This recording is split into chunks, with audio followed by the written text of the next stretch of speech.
The darkness, home of our most basic fear. All of the beasts that haunt our past and our present live and thrive in the unknown. For our ancestors, a huge fire-breathing reptile was a reality. Ancient Greeks knew of a creature that was half man, half bull, a gruesome beast that ate the tender flesh of young humans. Early mariners were certain that the uncharted ocean was home to huge sea monsters, capable of wrecking the largest ship afloat, then devouring the crew. During the full moon, the forest is haunted by a human that has taken the form of a bloodthirsty, man-eating wolf. The large freshwater lakes of the northern hemisphere are home to a monster sea serpent, spotted scores of times, yet never captured.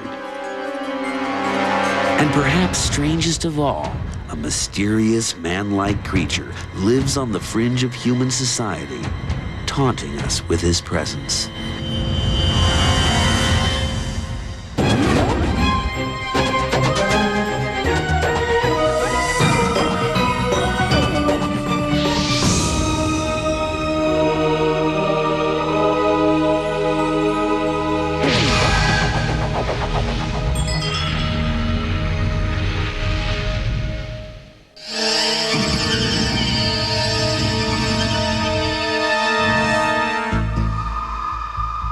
In the 5th century, the Danish tribe of the Scyldings built a great hall they called Herriott, their word for heart.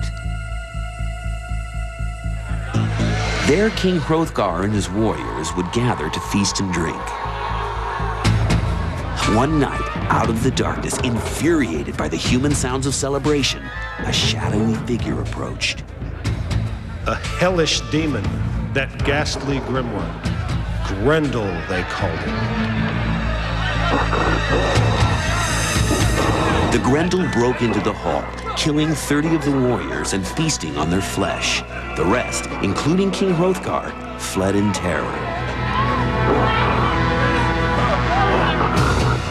For years, Grendel terrorized the Scylding tribe. No warrior, no weapon was strong enough to stop him. Soon the hall lay empty and dark. Darkness in the early part of human history was a very tangible thing. Darkness was much more present, much more potent, perhaps, than it is today, when we can banish it at the flick of a switch. Grendel does seem to express or embody a more powerful darkness, a darkness that we can't control. A great warrior of the Swedish Geat tribe, Beowulf, heard of Grendel and promised King Hrothgar he would kill the monster. With a small band of comrades, Beowulf spent the night at Herriott.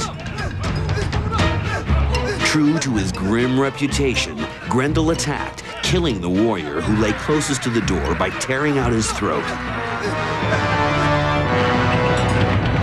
Beowulf jumped on the beast, using nothing but his bare hands. Grendel had the strength of 20 men, but the hero Beowulf was known as a fierce and determined fighter. Beowulf tore the monster's arm from its shoulder. Mortally wounded, Grendel fled into the night. Put to paper sometime in the 8th century, Beowulf continues the theme that was by then centuries old. The saga is the first story of any kind to be written in the English language. But told around 1,000 campfires in 100 different dialects, the tale of the brave warrior fighting the horrible beast is common to almost all ancient cultures. For them, the darkness was filled with danger and mystery, and the fact that these creatures sprang from their own imagination didn't make them any less real. At first, the darkness was literal. It stopped only at the circle of light given off by the tribe's campfire. But in terms of man's ignorance, and more importantly, his fear, the darkness extended into those unexplored regions where legend, rumor and superstition ruled. These beasts served a vital purpose. They were the reason otherwise inexplicable things happened. They were the cause of disasters, the source of fear, the creators of heroes.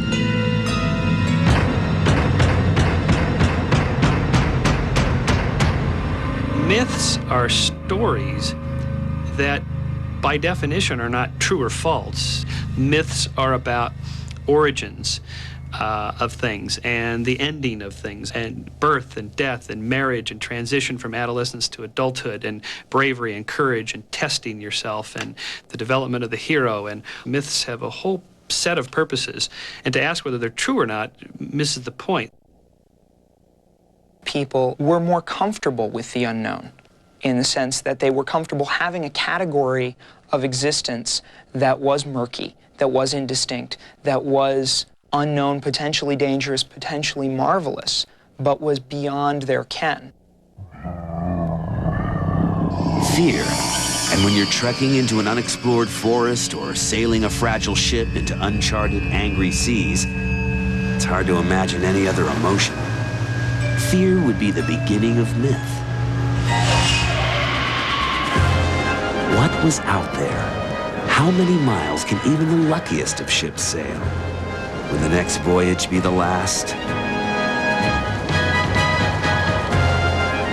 Ancient mariners knew that they could fall victim to a beast like the Leviathan, described in the book of Isaiah as a serpent dragon with 300 eyes, so huge that it could hold the waters of the river Jordan in its mouth.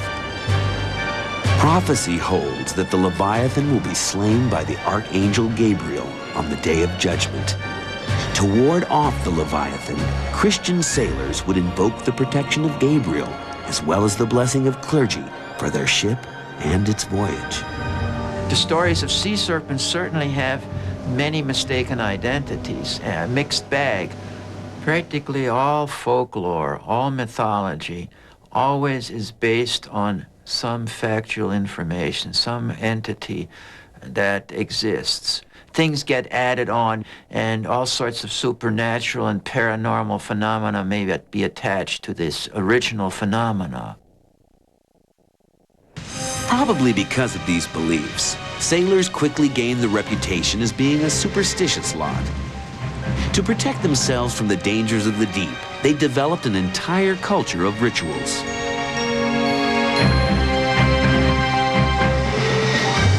They believed that the sight of a woman would anger the sea and bring on calamity, unless she was naked, which might explain the popularity of bare-breasted figureheads. It was also bad luck to sail with a member of the clergy on board. No ship would leave port on a Friday. That day was regarded as unlucky. Even more dangerous was to continue a voyage with a corpse on board. But for a few unlucky souls, some of these superstitions carried a high price. In ancient times, no ship, particularly a warship, would be launched without first blooding its keel.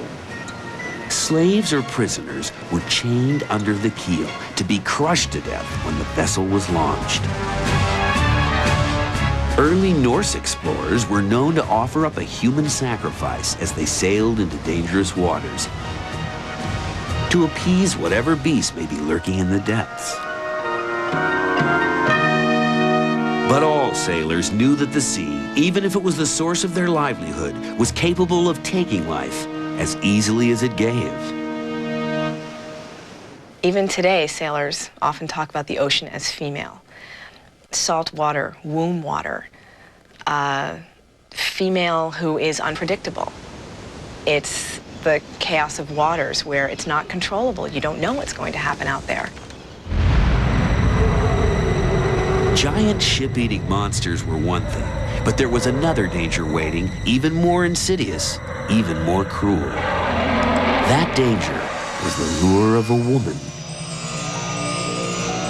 For lonely sailors, such a sight was irresistible, even if she was only half human.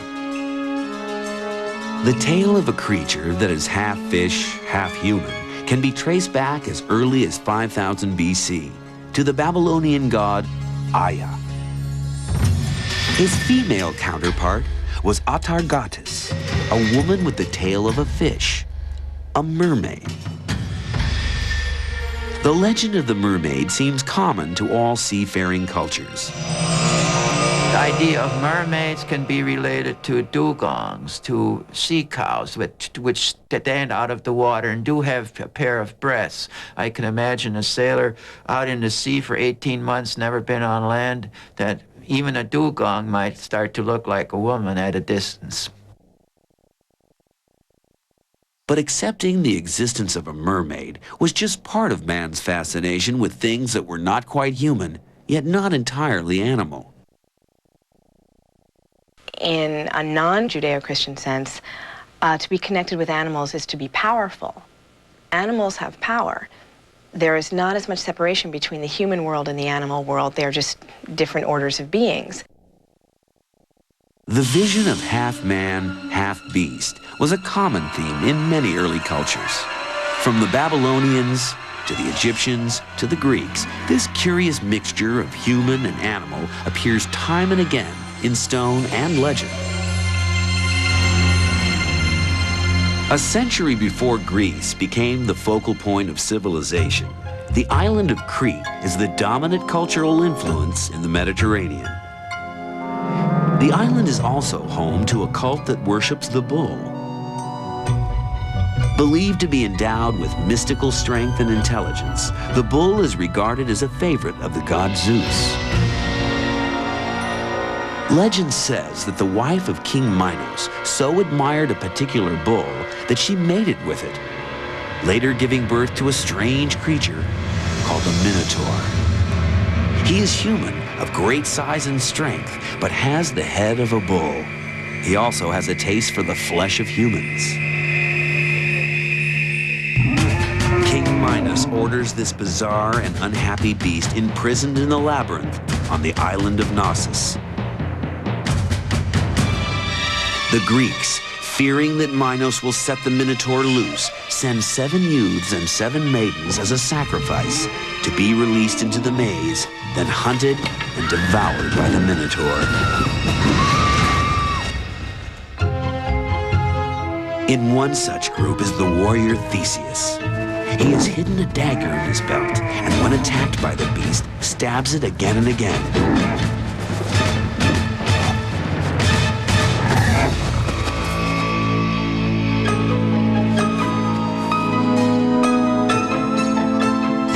Using a ball of twine, he leads the group from the maze and frees Athens from the curse of the Minotaur. Many cultures recognized the existence of a powerful, magical beast. Some half human, some demanding the sacrifice of humans, others simply destroyers of all things valued by humans. But of all the mythical beasts on the planet, the most terrifying to inhabit the nightmares of man, and so live forever in song and legend, must be the dragon.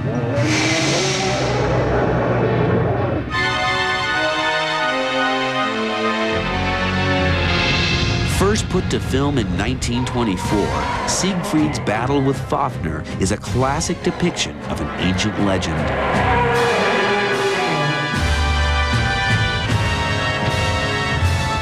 Fafnir is known to be an evil beast, jealously guarding his hoard of jewels and gold.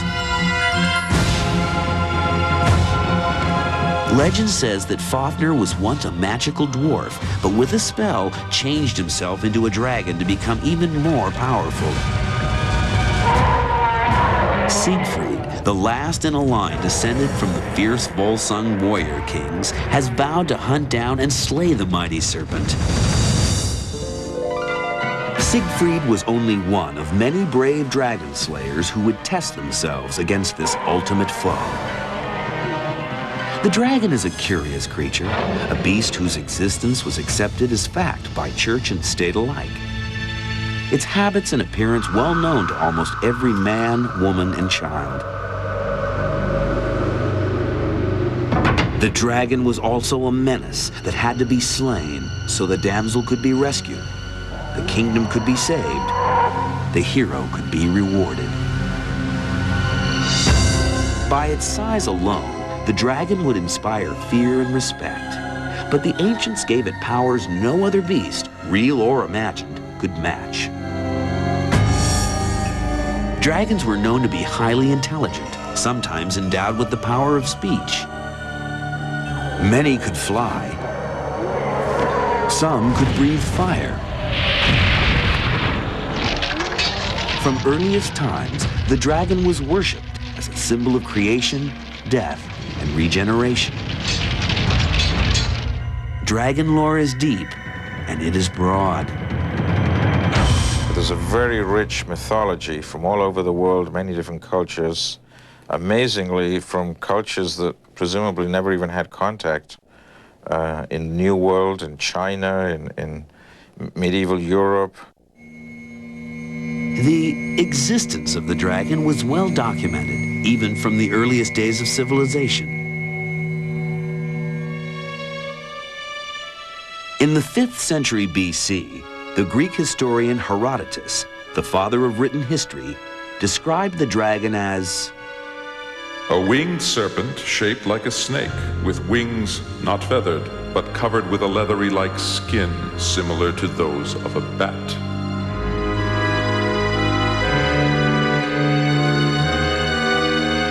When the Roman author Pliny published his work on natural history in AD 77, he wrote of dragons as being common in Egypt and Arabia, stating they were truly imposing beasts and could grow anywhere from 60 to 170 feet in length.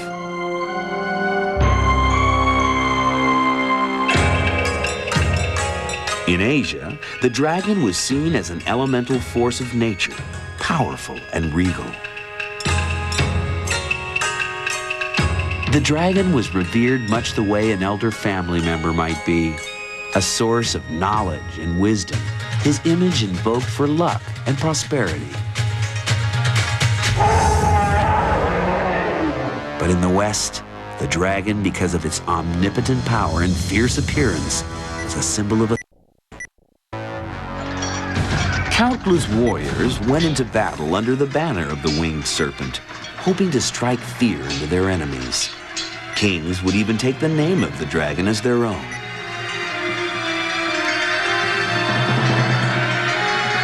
By the Middle Ages, when the first European explorers returned from far-off lands with bizarre visions of real animals, the existence of the dragon seemed likely. If in your whole life you're never going to go more than 50 miles away from the place you were born, which was what most people did all throughout the Middle Ages, there's going to be lots of things out there in the world that you just have to take on faith. And you believe other people's descriptions of them. And you believe that they're out there, but you may never have seen them. And just because you haven't seen them doesn't mean they're not true. But did our ancestors ever really see a dragon?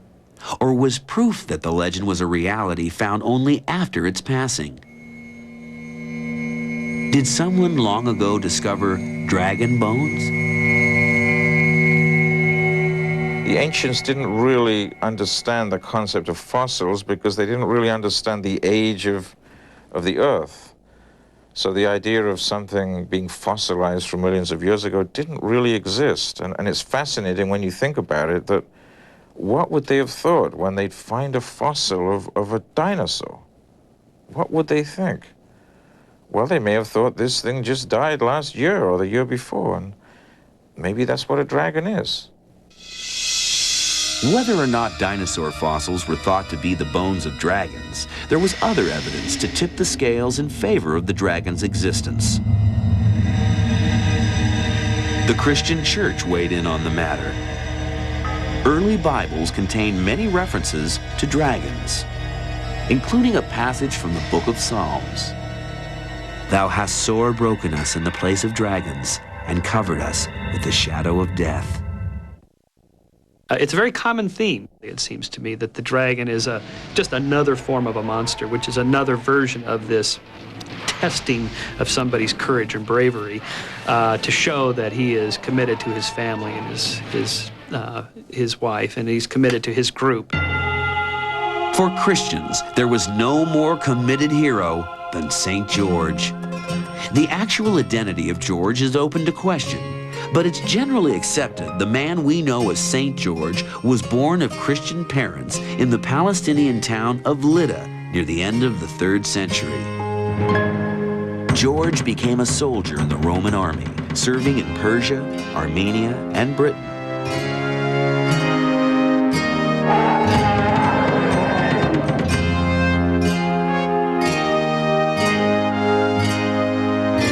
It's likely George's fame spread as the Crusaders returned to Europe with tales of his bravery. He became one of the most popular of all the Christian saints, and since the 14th century, the patron saint of England, and of all soldiers of the Christian faith. And eventually, slaying the dragon became more than an act of faith. It became a symbol of tribal, then national heritage.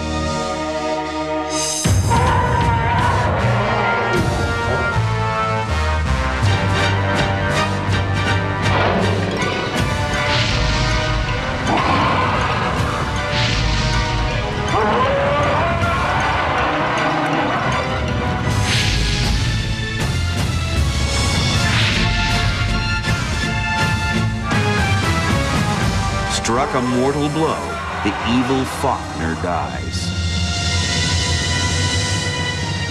Because of this victory, the brave Siegfried will gain fame, fortune, and new powers. Among Germanic people, the story of Siegfried would be referred to time and again through the centuries. The saga would inspire composers like Wagner and tyrants like Hitler. But the legend would help cement the pride of a nation. For many of us, the dragon is still a source of pride, wonder, and fear. They are reptiles, and yet they fly. They are scaly creatures who breathe fire. They are creatures who live in caves or under the water who fly. They are earth, they are fire. They are a meeting of these opposites. We as human beings have thought this was interesting for thousands of years because we keep telling stories about dragons. 50 years after he slew the fearsome Grendel, Beowulf is called upon once again to battle the darkness. A dragon has hidden its treasure near Beowulf's castle.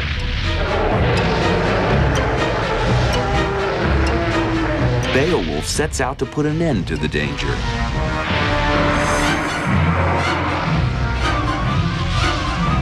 The dragon is slain, but Beowulf's last fight ends with his own death.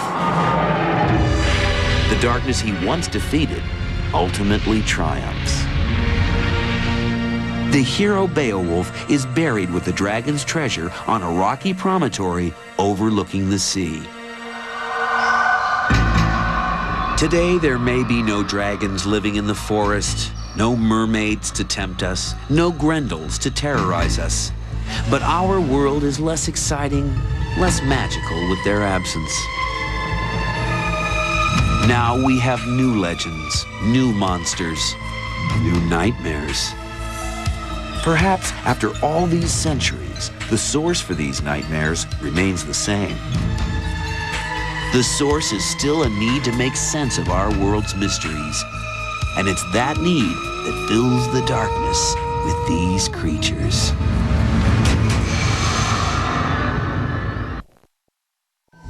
In the spring of 1588, in the mountains near Auvergne, France, a hunter is attacked by a wolf. As the wolf leaps at him, he fires his pistol, but to no effect. In a panic, he slashes at the monster with his knife, managing to sever one of its paws. With a howl of pain, the wolf limps into the darkness. Shaken, the hunter retrieves the severed paw. Just before dawn, he shows his prize to the landlord. But when he opens his bag to display the paw, he discovers to his horror it contains a woman's hand with a golden ring. The noble seems stunned, but says nothing. Later, he goes to his wife's room. She is nervous and tries to hide her arm under a shawl, but he pulls it aside. Instead of a hand, there is only a bloody stump. Under torture, she confesses to being a werewolf, and in accordance with the law of the land, she is put on trial, convicted, then executed.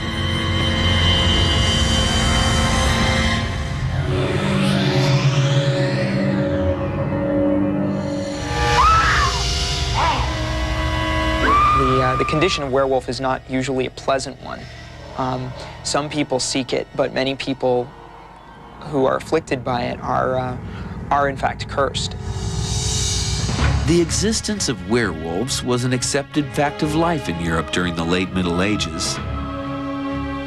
The law of the land in 16th century France decreed that large-scale hunts for werewolves must be organized in each parish 3 times a year.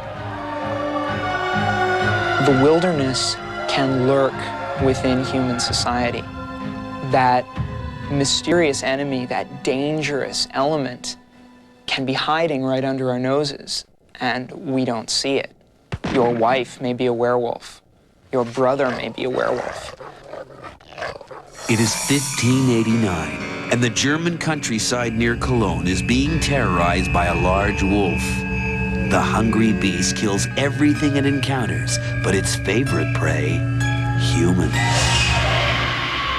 On this night, a group of men spot a large, shadowy figure and give chase. But while pursuing the beast, the men see the hairy creature assume a more human form. Soon, though still growling like a wolf, it's running on 2 legs. When it's finally cornered, the men are astounded by the fact that they know the beast. They call out to him by name. Peter Stube.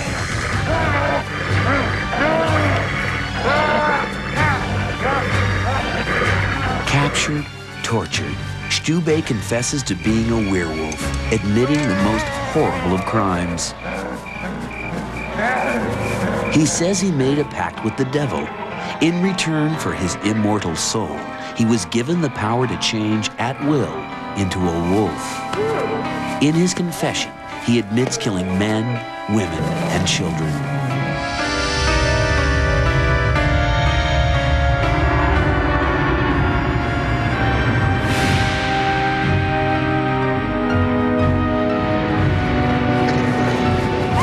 He attacks girls in the fields, rapes, kills, even eats some of them.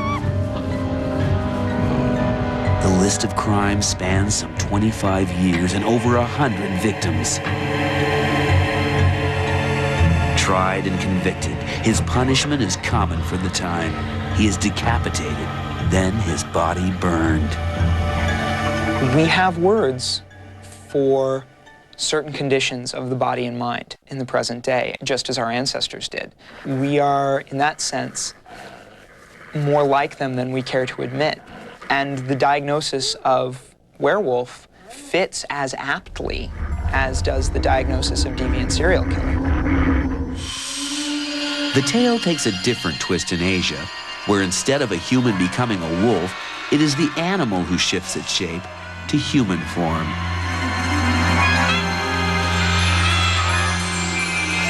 According to an ancient Japanese legend, early in the 12th century, a cunning fox assumed the form of a beautiful woman. Calling herself Tamamo no Me, she becomes the mistress of an Indian king. Her charm so compelling, her influence so powerful, he slaughters his wife and children to please her.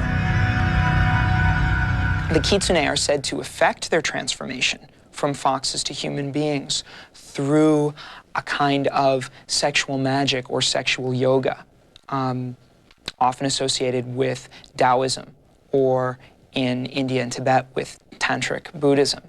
And they promise to humans who take them as their lovers.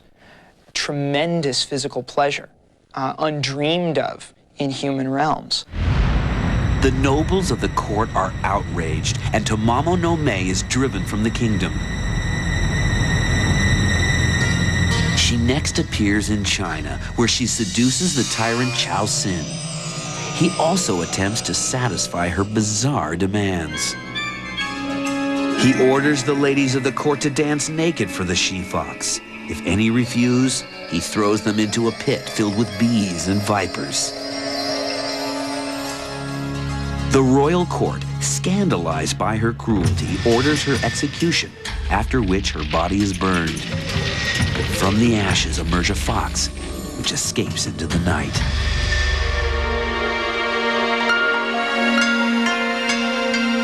Later, Tamamo no Mae charms the Japanese Emperor Toba, but a wise nobleman suspects her of being an evil spirit.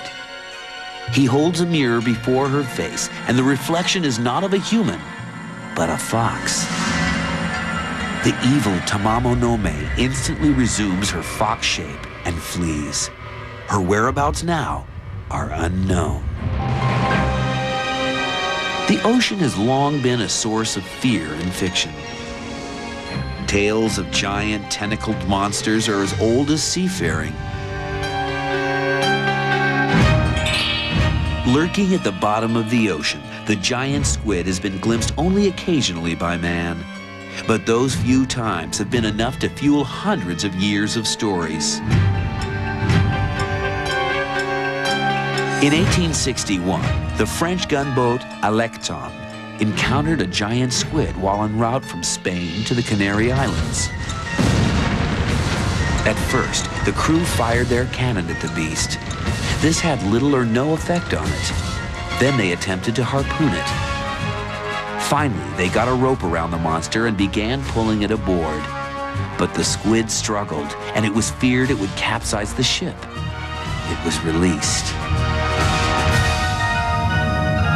Mariners still speak of sea monsters, both large and small, that prey on those that venture too far from land. Near the turn of the century, two men found a huge, half-buried carcass of a giant creature on a Florida beach. The body was 23 feet in length. The arms measured 32 feet. At first, the body was identified as that of a giant squid. Later, this was changed to octopus, although one of this size had never been reported. Finally, the verdict of whale was rendered. But years later, the tissues were again analyzed and determined to be from an unknown species of octopus. According to the original measurements, the animal measured, if the tentacles were stretched out, the octopus doesn't have that extra two long ones that the squid does, so they're all more similar in length, was between 150 and 200 feet from tentacle tip to tentacle tip. The carcass itself weighed more than a ton. But the oceans hold more than just oversized octopus and squid. There have been repeated, verified sightings of the strange creatures sailors call sea serpents. At 5 p.m. on the 6th of August, 1848, HMS Daedalus is sailing from the East Indies to Plymouth, England, when its course crosses that of a most unusual creature. The captain, two other officers, and a midshipman are walking the quarterdeck when they see an enormous, undulating, snake-like thing. It kept its head and shoulders about 4 feet above the surface of the sea. As nearly as the men can judge, the serpent's visible length is about 60 feet, and there seems to be some kind of mane down its neck. Maintaining its course, the creature passes the Daedalus rapidly, but so close that, as it passed under our lee quarter, that had it been a man of my acquaintance, I should have easily recognized his features with the naked eye. in his statement to the British Admiralty, Captain McQuay's observations are confirmed by over 30 crew members of the Daedalus.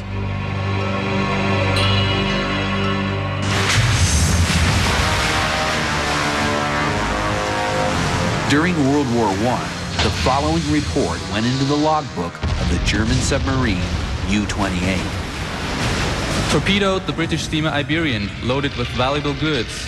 The ship sank rapidly, then exploded 25 seconds after slipping beneath the waves. Shortly afterwards, pieces of wreckage, among them a huge marine animal, which made violent movements, were thrown out of the water. Captain Freiherr von Forstner described the animal as about 20 meters long, with 4 paddle-like limbs and a head like a crocodile. Still thrashing violently, it sank from sight after only 10 seconds on the surface.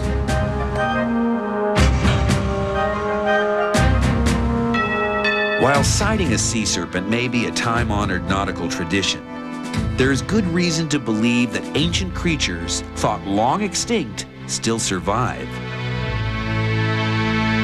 In the 1930s, a Danish research ship pulled from the depths an eel larva that was over 6 feet in length. Known species of eel produce larvae only about 3 inches long, so the Danish find could have reasonably grown to over 100 feet. Just months later, the coelacanth, a prehistoric-looking fish that has survived unchanged for millions of years, was pulled alive from the depths of the Pacific.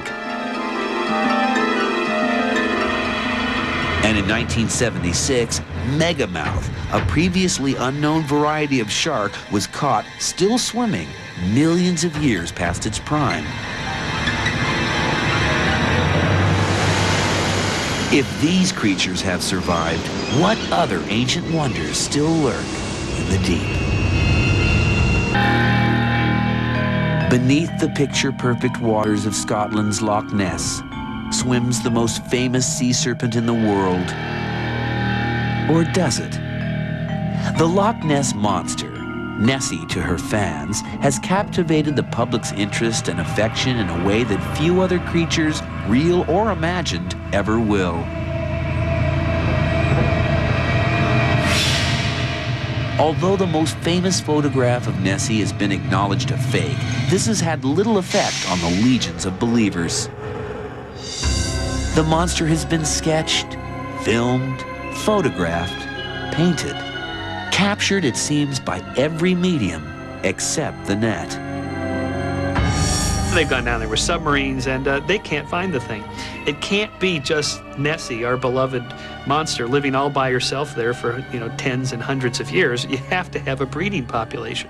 There would need to be, even the pro cryptozoologists say, there would need to at least be 15 or 20 of them at minimum to keep the breeding population going. And we don't have one body. But the monster does exist, claims researcher Dr. Roy Mackal.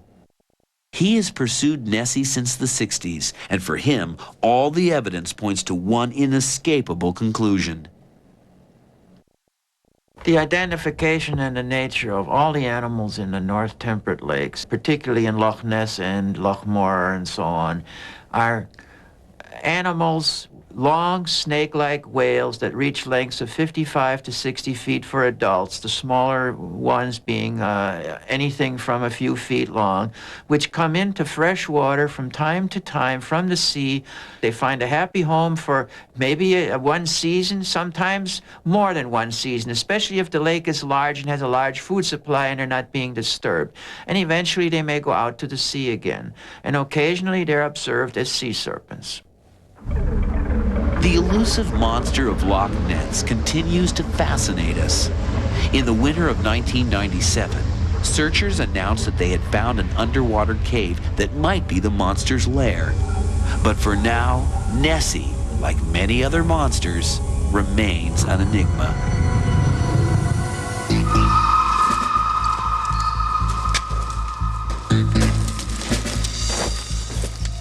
The year is 1925.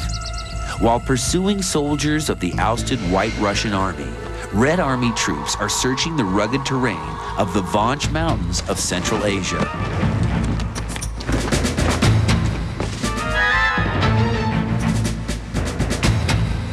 Finding a cave that looks to be a likely stronghold for their enemy, the commanding officer orders his men to open fire, A gun!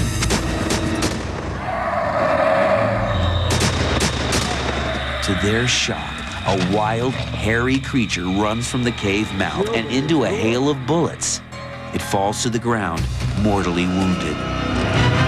Several minutes pass before the troops and their officers approach the now still beast. The doctor attached to the unit would later write that it didn't look like a man, but it was not an ape either. It was male, almost 2 meters tall, covered with brown hair. The face was dark and distinctly ape-like. To a man, the entire company stated that when the beast ran from the mouth of the cave, it did so on 2 feet.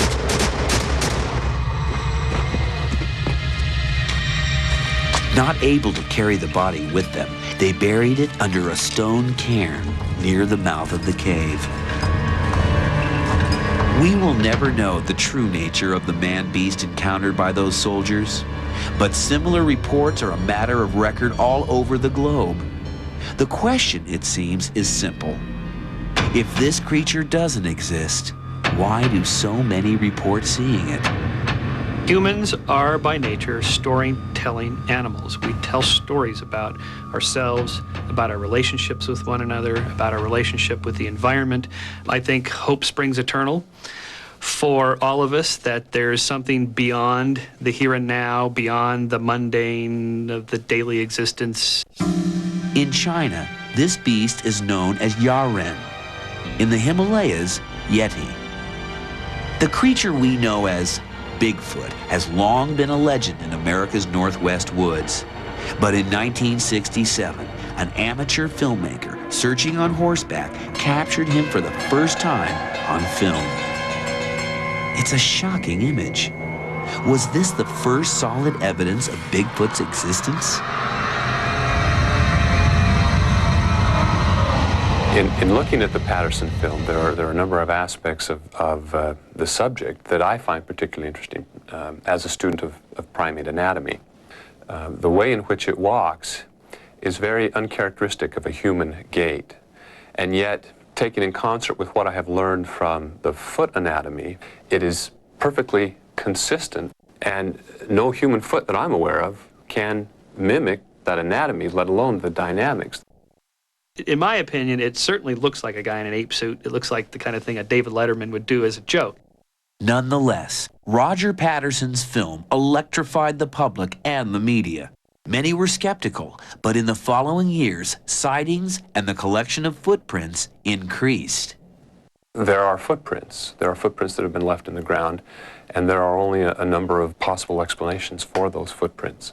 And there are criteria that we can use to assess the probability that a footprint is either a hoax, contrivance of some sort, or left by a living flesh and blood organism.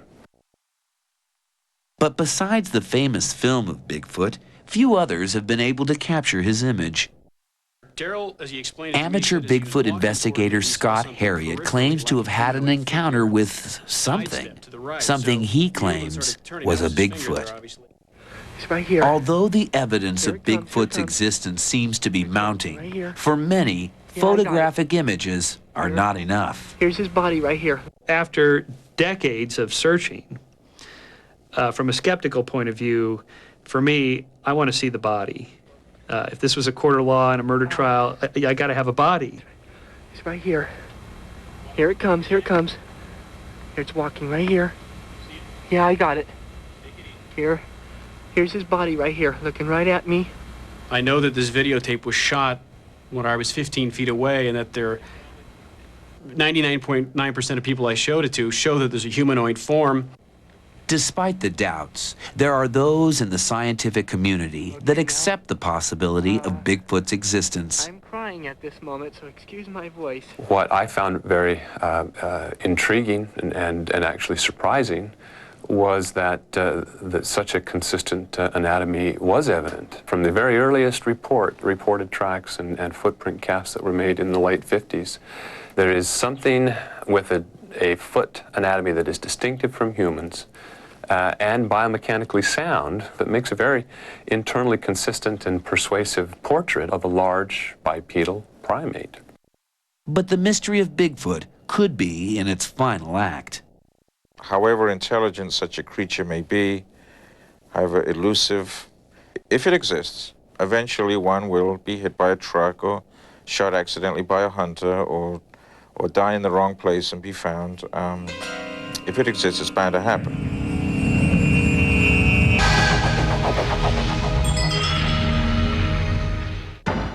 Monsters retreat before knowledge. As our world encroaches on their territory, they flee. We're left with a rumor, a brief glimpse, a grainy photograph, slim evidence, but evidence it is. Perhaps the forests are still full of monsters. Perhaps the full moon still casts a spell over some. Perhaps the Leviathan still lurks beneath the waves. And the bones of a dragon may yet be found outside some ruined castle's walls. Perhaps the deep waters of Loch Ness will yet give up the secret of her monster. And America's Northwest woods may yet yield final, conclusive evidence of a huge, hairy relative of man who has remained hidden for 500,000 years. Coming up, what if scientists could clone your boss or your mother-in-law? Cloning opens up a morass of genetic and ethical issues. The implications, next on Science Frontiers from TLC.